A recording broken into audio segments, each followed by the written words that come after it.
Artur Pérez Reverte, Linha da Frente é um livro que nos mostra que podem ser poucos os que ganham a guerra, mas são muitos os que perdem, quase todos, isto é, os jovens de ambos os lados, que combatem em ambos os lados.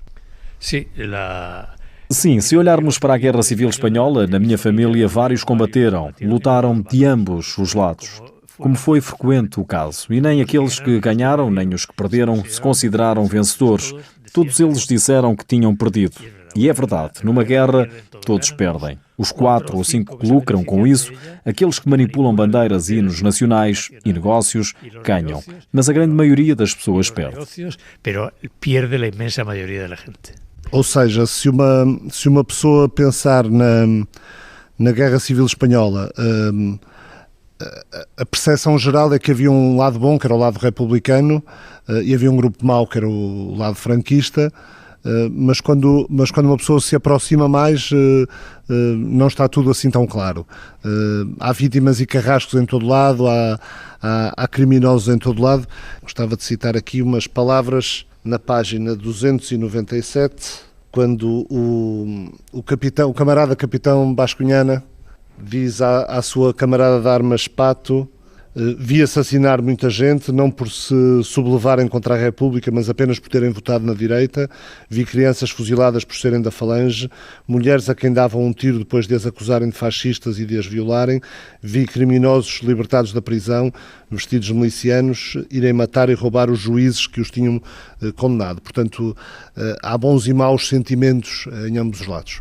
Claro, es que normalmente cuando hablamos de la guerra civil, evidentemente de una manera ideológica está claro. Claro, quando falamos sobre a guerra civil, obviamente de uma forma ideológica, é claro que havia um lado que estava do lado da lei, da justiça, que era a legalidade, que era a República, e havia um lado que era o lado mau da história, que era o lado nacionalista, o lado franco. Mas quando nos aproximamos do ser humano, só há seres humanos com as suas virtudes e as suas misérias. E eu vi a Guerra Civil. Cobri várias guerras civis como repórter e é sempre o mesmo. A condição humana vem à superfície, no bom e no mau.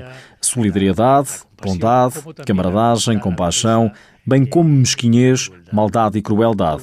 Assim, uma guerra civil é um lugar onde é muito difícil traçar linhas entre o bem e o mal, porque é tudo muito confuso. O problema em Espanha agora é que há pessoas que não conheceram a guerra, que não a viveram, e estão a fazer um discurso absolutamente pernicioso sobre a guerra civil, como se houvesse realmente um lado bom onde não houvesse culpa e um lado mau onde não houvesse virtude.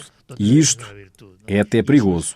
É por isso que este romance visa equilibrar as coisas. Ou seja, de ambos os lados houve heroísmo e crueldade, maldade e coisas admiráveis. Isso é porque os seres humanos são assim. Isso é porque o ser humano é assim. Ainda que por ingenuidade pudéssemos pensar na guerra da Ucrânia como guerra civil em 2014, quando houve a invasão da Crimeia, agora não se trata de uma guerra civil, trata-se de uma invasão a um país que invade o outro. Mesmo assim, aplica-se na mesma esta linha de raciocínio, há bons e maus em ambos os lados? Mira, a guerra é a mesma desde Troia. A guerra é a mesma. De Troia à Ucrânia. A forma técnica de fazer a guerra, de matar e destruir, mudou.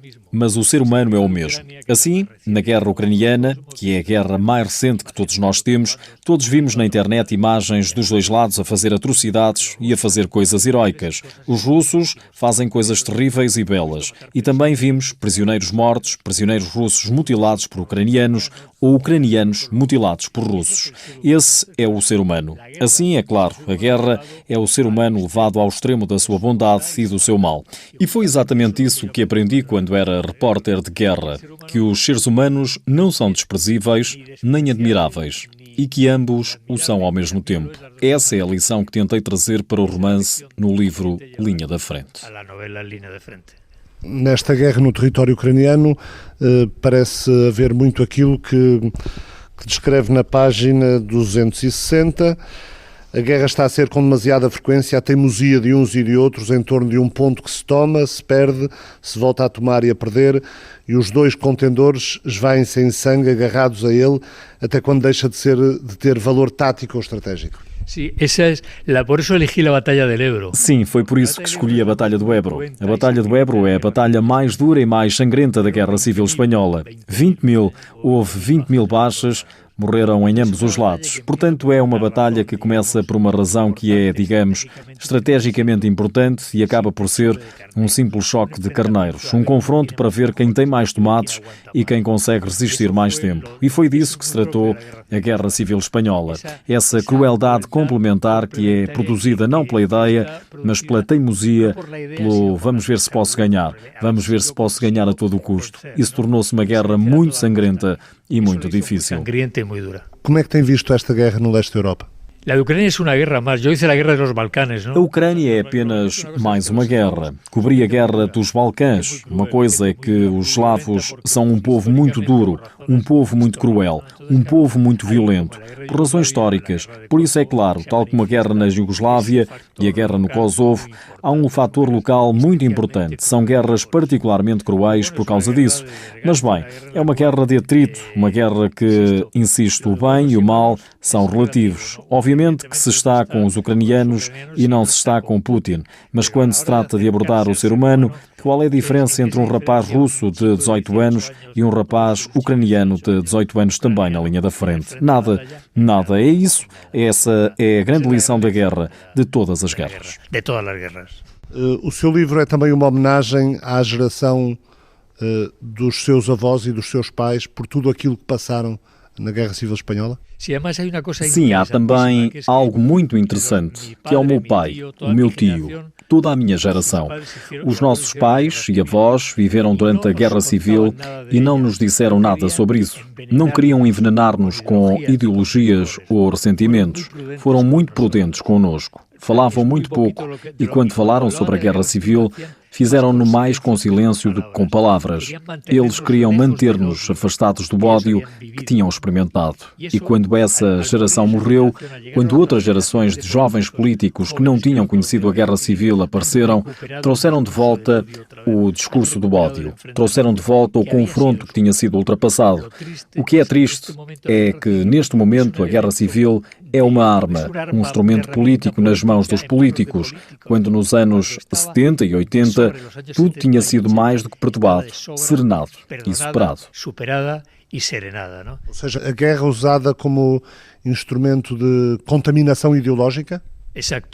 Exatamente. Agora, constantemente falam de Franco ou da República, ou dos comunistas, ou dos fascistas, quando isso estava superado.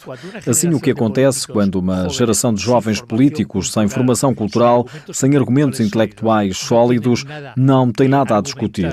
Utilizam a história como arma, como ferramenta, como arma de guerra. E é isso que eles estão a fazer. Estão a contaminar a história e a utilizá-la como elemento pernicioso para encobrir a sua falta de coerência política e a sua falta de estatura intelectual. Portanto, houve aqui da sua parte também uma motivação pedagógica. Bem, eu sou um escritor profissional. O meu dever é contar histórias e contar boas histórias. O que acontece é que, por vezes, as histórias têm uma leitura moral, ética ou pedagógica. Talvez este romance o tenha. Talvez este romance tenha uma leitura, uma tentativa de contar a memória com equanimidade, não com equidistância. Eu sei onde estou. Sou republicano em termos da Guerra Civil, mas com equanimidade. E, por outras palavras, sou republicano, mas posso compreender as razões dos que não o eram. E isso é importante. O problema é que, em Espanha, hoje em dia, não se aceitam falhas do próprio lado, nem quaisquer virtudes do lado oposto. Esta falta de equanimidade está a causar muitos danos. Mesmo no campo de batalha, o soldado nunca abandona o seu contexto de origem. Pensem nisto ao ler sobre o dinamiteiro Julián Panizo, que fez o possível no mundo que lhe foi concedido e por isso não se envergonha das suas limitações nem da sua falta de cultura, onde ele não chega com livros que outros leram, chega com os sofrimentos e perigos, com o tempo que anda a dar a cara na frente, a matar fascistas a sério, em vez de passear o fato de macaco e a espingarda levantando o punho em bares e bordéis da retaguarda. Portanto, o contexto de origem nunca abandona a pessoa, mesmo na linha da frente. Não, claro.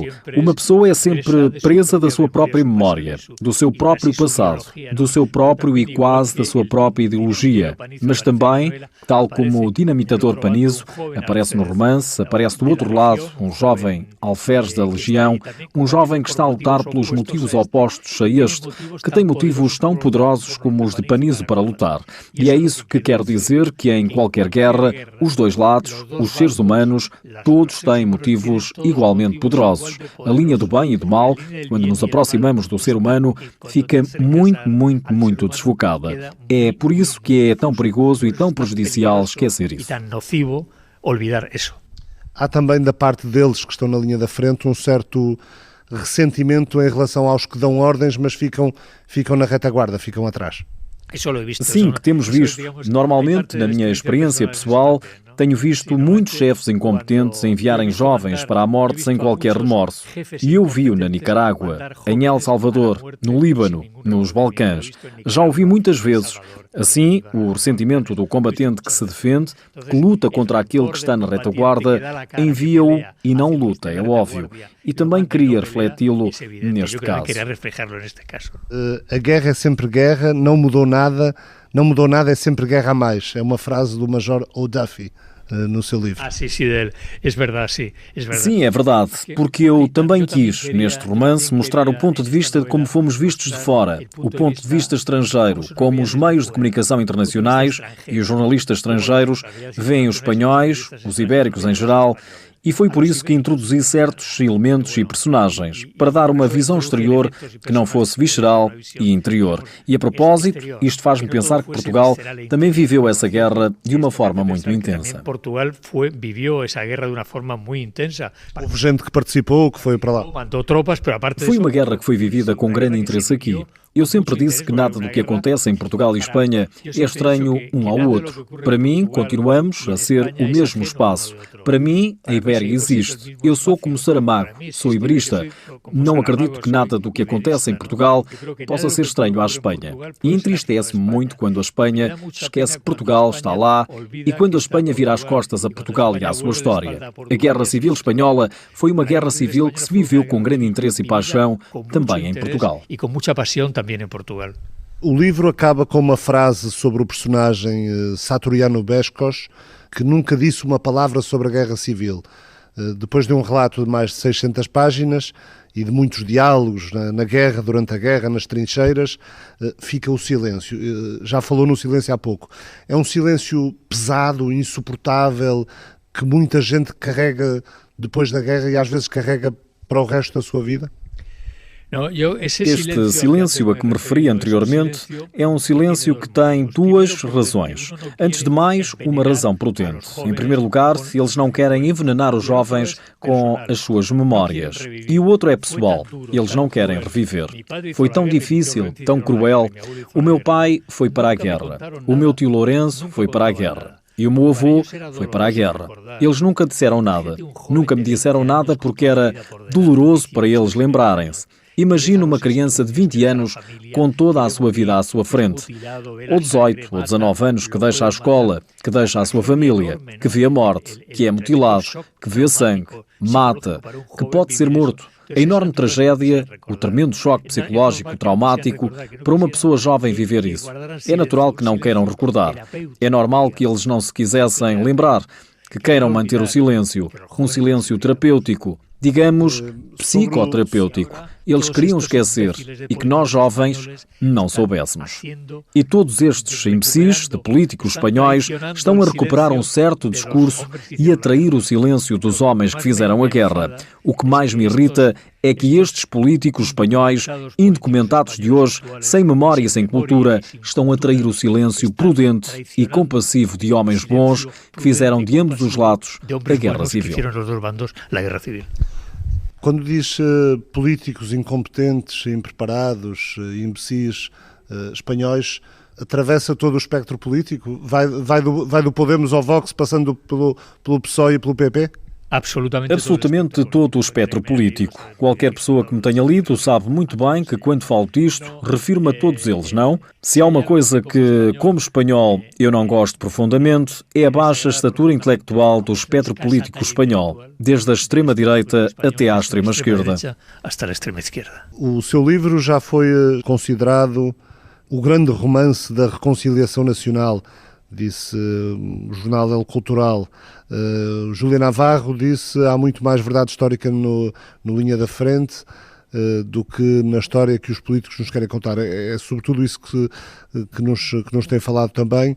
Era isto que pretendia, um livro definitivo sobre a Guerra Civil Espanhola, mas que funcione também como um livro de reconciliação nacional? Não, porque isso do livro definitivo soa muito pedante e também não é muito objetivo. Nada é definitivo. Nada. Ninguém e nada. Nem nada é perfeito. Foi uma tentativa de contar a Guerra Civil com equanimidade, porque a Guerra Civil em Espanha foi sempre contada por um lado ou pelo outro. Sempre houve romances franquistas ou pró-franquistas, ou romances republicanos ou pró-republicanos. Mas não havia nenhuma novela que abrangesse ambos os lados de forma equânime. E eu queria escrever o primeiro romance em que os dois lados, não as ideias, mas os seres humanos, que é o importante a salientar, este não é um romance de ideias, é um romance de seres humanos, em que os dois lados são tratados humanamente de uma forma imparcial. Era essa a minha intenção e foi este o resultado. Arturo Pérez Reverte, muito obrigado.